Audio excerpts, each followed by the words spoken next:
Hi guys, welcome back to another video.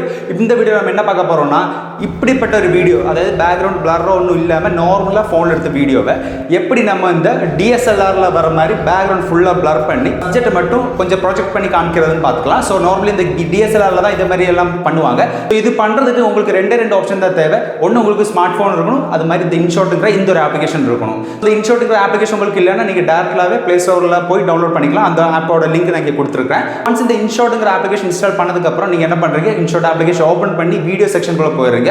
Video செக்ஷனுக்குள்ள போயிட்டு உங்களோட கேலரியில் இருக்கிற ஏதாச்சும் ஒரு வீடியோ அப்லோட் பண்ணி விட்டுருங்க. ஸோ ஒன்ஸ் இந்த வீடியோ அப்லோட் ஆனதும் அங்கே ஃப்ரண்ட்லேயே உங்களுக்கு எஃபெக்ட்ங்கிற ஒரு செக்ஷன் இருக்கும். நான் அதை மார்க் பண்ணி வச்சுக்கிறேன். ஸோ எஃபெக்ட்ங்கிற ஒரு செக்ஷன் இருக்கும், அதை கிளிக் பண்ணுங்க. கிளிக் பண்ணதுக்கு அப்புறம் உங்களுக்கு வேற கொஞ்சம் ஆப்ஷன்ஸ் கிடைக்கும். அதில் AI எஃபெக்ட்னு ஒரு ஆப்ஷன் இருக்கும், அதை கிளிக் பண்ணுங்க. அதை கிளிக் பண்ணவும் இன்னும் கொஞ்சம் AI ரிலேட்டட் ஆப்ஷன்ஸ் நிறைய வரும். அதில் பிளர்ங்கிற ஆப்ஷன் இருக்கும். ஸோ அந்த பிளர்ங்கிற ஆப்ஷன் செலக்ட் பண்ணுங்க. நான் எல்லாத்துலேயும் இந்த மார்க் பண்ணி தான் போகிறேன். ஸோ உங்களுக்கு கன்ஃபியூஷனே இருக்காது. இந்த வீடியோ பார்த்துட்டு கரெக்டாக அது மாதிரி பண்ணிட்டாலே போதும். ஸோ அந்த பிளர்ங்கிற ஆப்ஷன் செலக்ட் பண்ணும்போது அதில் 3 ஆப்ஷன் கிடைக்கும். மொசைக்கு, அதே மாதிரி இந்த கவுசன்ங்கிற ஆப்ஷன் இருக்கும். ஃபர்ஸ்ட் ஆப்ஷன் GAUSS கவுசன் இருக்கும். ஸோ இந்த ஒரு மோடை நீங்கள் செலக்ட் பண்ணுறீங்க.